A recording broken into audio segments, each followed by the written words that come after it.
মেডিকেলে আরও দুর্নীতির অভিযোগ উঠে আসছে এবং সেখানেও সুদীপ্ত রায়ের নাম উঠে আসছে। আরজি করের পর এবার কলকাতা মেডিকেলে দুর্নীতি যোগ শ্রীরামপুরের তৃণমূল বিধায়ক সুদীপ্ত রায়ের। বাইরের ল্যাবের রক্তের নমুনা পরীক্ষা হতো কলকাতা মেডিকেলে, এমনই সূত্র মারফত জানা যাচ্ছে। সেই সঙ্গে আরও জানা যাচ্ছে কলকাতা মেডিকেলের বেআইনি কাজে যুক্ত তৃণমূল বিধায়ক, কাজে যুক্ত সুদীপ্ত রায়ের প্রস্তাবে নিয়োগ হওয়া টেকনিশিয়ান। সূত্র মারফত এমনই জানা যাচ্ছে সুদীপ্ত রায়কে মাসে প্যাথোলজি টেকনিশিয়ান জয়ন্ত ঘোষ টাকা দিয়েছেন, এমনও জানা যাচ্ছে সূত্র মারফত। এর আগে আমরা দেখেছি আরজি করে নানা রকমভাবে যন্ত্রাংশ থেকে শুরু করে এমনকি সেখানে যারা চুক্তিভিত্তিক কর্মী তাদেরকে নিজের কাজে ব্যবহার করা, এই ধরনের দুর্নীতির অভিযোগ তো উঠেই ছিল। তার নার্সিংহোমে আরজি করে যে বরাদ্দ যন্ত্রপাতি সামগ্রী, সেই সমস্ত কিছু অভিযোগ উঠে আসছিল। এবং এবার কলকাতা মেডিকেলের ল্যাবরেটরিতে অনেক বেশি টাকায় কলকাতা মেডিকেলে বেআইনি কাজে যুক্ত তৃণমূল বিধায়ক, এই অভিযোগ উঠে আসছে। যেখানে জানা যাচ্ছে বাইরের ল্যাবের রক্তের নমুনা পরীক্ষা হতো কলকাতা মেডিকেল কলেজে। এর পাশাপাশি সুদীপ্ত রায়, যাকে ঘিরে একের পর এক দুর্নীতির অভিযোগ উঠে আসছে, সুদীপ্ত রায়ের বিরুদ্ধে আরও দুর্নীতির অভিযোগ। কলকাতা মেডিকেল কলেজে রোগী কল্যাণ সমিতিতে থাকাকালীন বেআইনিভাবে নিয়োগের অভিযোগও উঠে আসছে। ভুয়ো নথি দেখিয়ে 3টি বিভাগে পছন্দের লোককে নিয়োগের অভিযোগ। কি অভিযোগ আর কি কি জানা যাচ্ছে জানবো। সৈকত রয়েছেন আমাদের সঙ্গে। সৈকত,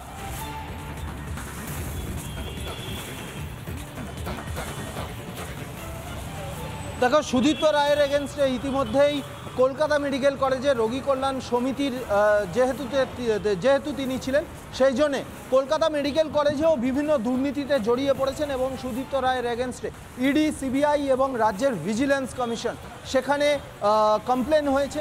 সেই কমপ্লেন লেটারে মেনশন রয়েছে প্রথমত এই সুদীপ্ত রায়ের বলতে গেলে তার ঘনিষ্ঠ হওয়ার সুযোগে টেকনিশিয়ান পদে রিক্রুটমেন্ট হয়েছিল জয়ন্ত ঘোষ, এবং জয়ন্ত ঘোষ এই কলকাতা মেডিকেল কলেজের যে সেন্ট্রাল ল্যাবরেটরি, সেই সেন্ট্রাল ল্যাবরেটরিতে প্রাইভেট ল্যাবরেটরিতে থেকে আসা রক্তের যে নমুনা সেগুলো পরীক্ষা করতো। একবার বা একদিন নয়, একাধিকবার দিনের পর দিন এই ঘটনা ঘটে গেছে এবং তার বদলে জয়ন্ত ঘোষ এই সুদীপ্ত রায়কে মাসে মাসে কমিশন দিত। এই বিষয়টা অভিযোগপত্রে উল্লেখ রয়েছে। শুধু তাই নয়, এই কলকাতা মেডিকেল কলেজের 3টি ডিপার্টমেন্ট, নার্সিং, কার্ডিওলজি এবং এই সেন্ট্রাল ল্যাবরেটরি, এই 3টি ডিপার্টমেন্টে নিজের পছন্দের লোকজনকে রিক্রুটমেন্ট করেছিল, অবৈধভাবে রিক্রুটমেন্ট করেছিল সুদীপ্ত রায়। শুধু তাই নয়, এই 3টি ডিপার্টমেন্টে যে পদে নিজের লোককে রিক্রুট করেছিল, সেই পদে রিক্রুটমেন্ট হওয়ার জন্যে যে যোগ্যতা লাগে, সেই যোগ্যতার সাপেক্ষে যে ডকুমেন্টস তারা দেখিয়েছিল, সেই ডকুমেন্টসগুলো ভুয়ো ডকুমেন্টস, অর্থাৎ ভুয়ো নথি দিয়ে সুদীপ্ত রায় কলকাতা মেডিকেল কলেজের বিভিন্ন ডিপার্টমেন্টে নিজের পছন্দ মতো লোক রিক্রুটমেন্ট করেছিল, যেটা কার্যত অবৈধ। পরবর্তীকালে এই কলকাতা মেডিকেল কলেজের যারা স্থায়ী স্টাফ, সেই পার্মানেন্ট স্টাফদের বিরোধিতায় এই 3 জনকে বহিষ্কার করে দেওয়া হয়। কিন্তু এই ধরনের দুর্নীতিমূলক প্রসেসে যুক্ত সুদীপ্ত রায় আরজি কর হসপিটালে ইতিমধ্যেই দুর্নীতিতে তার নাম জড়িয়েছে। একদমই তাই, একটার পর একটা অভিযোগ উঠে আসছে এই শ্রীরামপুরের তৃণমূল বিধায়ক তথা আরজি করের প্রাক্তন রোগী কল্যাণ সমিতির চেয়ারম্যান সুদীপ্ত রায়ের বিরুদ্ধে। তিনি নিজে যদিও এর আগে বলেছিলেন সত্যের জয় হবে, তিনি কোনো দুর্নীতির সঙ্গে যুক্ত নন। ধন্যবাদ।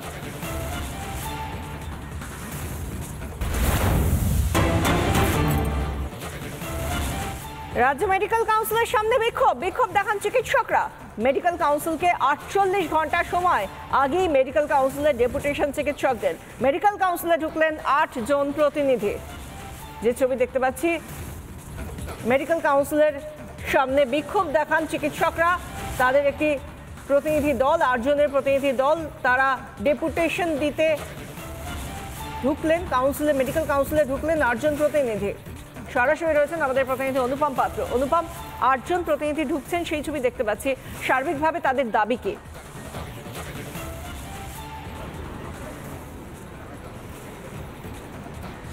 একদমই তাই। দেখো, এই মুহূর্তে ওয়েস্ট বেঙ্গল মেডিকেল কাউন্সিলের সামনে পুলিশের ব্যারিকেড রয়েছে এই ব্যারিকেডের মধ্যে দিয়ে কিছুক্ষণ আগে 8 জনের একটি প্রতিনিধি দল তারা গিয়েছেন। এটা প্রথম নয়, এর আগেও তারা গিয়েছিলেন এবং রেজিস্ট্রারের কাছে একাধিক বক্তব্য তারা রেখেছিলেন এবং সেই ভিডিও আমরা দেখিয়েছিলাম। আমি আরও একবার একটু কথা বলবো, আপনারা 48 ঘন্টা আগে রেজিস্ট্রারকে বলেছিলেন। আমরা এসেছিলাম 19 তারিখে আমাদের একটা প্রতিনিধি দল, 9 জন সদস্যের একটা প্রতিনিধি দল মেডিকেল কাউন্সিলের যিনি রেজিস্ট্রার তার সঙ্গে দেখা করেছিল। তার সঙ্গে দেখা করতে এসে আমাদের যে ধারণা ছিল যে অনিয়মিত মেডিকেল কাউন্সিলের যে অনিয়মিততা সম্বন্ধে আমাদের যেটুকু ধারণা ছিল তার থেকে অনেক বেশি তথ্য আমরা জানতে পেরেছি। আমরা জানতে পেরেছি, শুনছিলাম আপনারা বলছিলেন যে রেজিস্ট্রারের 6 মাসের এক্সটেনশনের পরও তিনি 2 বছর ধরে রয়েছেন। 2 বছর ধরে না, তার যে সার্ভিসের পিরিয়ড শেষ হয়ে গেছিল 2020-তে, তারপর তিনি 6 মাসের একটা এক্সটেনশন পান। তারপরে তিনি কন্টিনিউ করেছেন। তাকে যখন জিজ্ঞেস করা হয় যে কিভাবে আপনি কন্টিনিউ করছেন, তখন তিনি বলেন যে মেডিকেল কাউন্সিলের প্রেসিডেন্ট তার মৌখিক অর্ডারে তিনি কন্টিনিউ করছেন। প্রেসিডেন্ট তো সিবিআই এর অর্ডারে। হ্যাঁ, তো সে তো বটেই। আর তাছাড়াও আমরা যেটা জানতে পারি সেটা হলো যে 3 জন সদস্য, মেডিকেল কাউন্সিলের 3 জন সদস্য, অর্থাৎ তারা তাদের অবস্থান নিয়ে অনড় থাকছেন এবং সেই জন্যই আজকে তারা এসেছেন, বিক্ষোভ দেখাচ্ছেন। ধন্যবাদ অনুপম।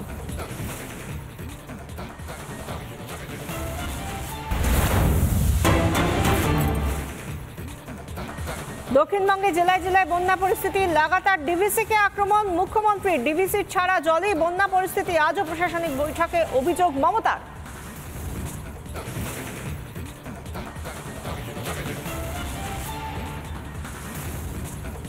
ডিভিসি থেকে পাওয়ার সেক্রেটারি ছিল, ডিরেক্টর রিজিগনেশন করে দিয়েছে। সবই তো নিয়ে গেছে কলকাতা থেকে সরিয়ে।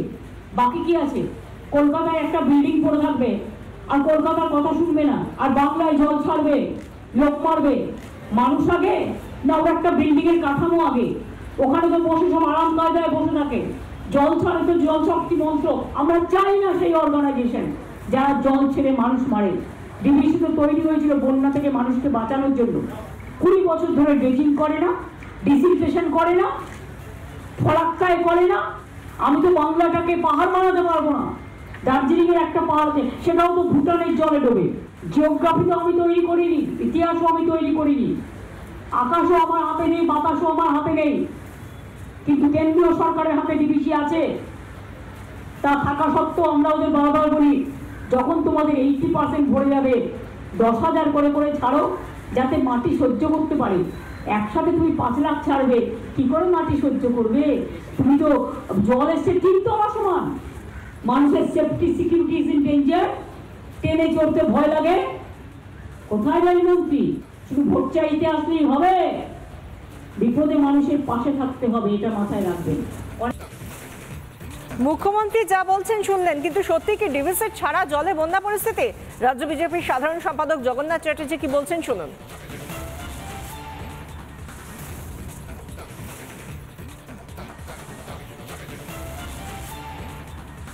ডিভিসির জলে বীরভূমে প্লাবন এলো কি করে? ডিভিসির জলে পূর্ব মেদিনীপুরে প্লাবন এলো কি করে?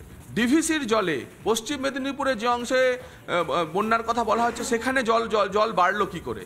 তার কারণ হচ্ছে রাজ্য সরকার নিজেদের দায় যেটা চেপে যাচ্ছে। রাজ্য সরকারের নিজেদের যে বাঁধগুলি, ম্যাসাঞ্জোর, হিংলো, তেনুঘাট, মুকুটমণিপুর এবং চান্ডিল, কংসাবতী নদী থেকে শুরু করে বাকি সবগুলো, ময়ূরাক্ষী, হ্যাঁ, তো যার ফলে রাজ্য সরকার যেখান থেকে নিজেরা জল ছেড়েছে, সবগুলি বাঁধের যদি জলের পরিমাণ দেখা যায় তা ডিভিসির সমতুল। তার ফলে আমাদের সম্পূর্ণ অভিযোগ যে ডিভিসি না, এই রাজ্যে 10টি জেলায় মুখ্যমন্ত্রীর চিঠিতে যা উল্লেখ আছে, এই যে বন্যা পরিস্থিতি হয়েছে তার সম্পূর্ণ দায় রাজ্য সরকারের, এবং রাজ্য সরকারের অধীনস্থ যে বাঁধগুলি রয়েছে সেই বাঁধগুলিতে প্রপার ম্যানেজমেন্ট না হওয়ার ফলেই এই পরিস্থিতি তৈরি হয়েছে। রাজ্য সরকার নিজের যে দোষ বা নিজের বাঁধ ম্যানেজমেন্টের বা ড্যাম ম্যানেজমেন্টের বা রিজার্ভার ম্যানেজমেন্টের কথা একেবারে গোপন করে পুরোটা ডিভিসির ঘাড়ে চালিয়ে দিতে চাইছে,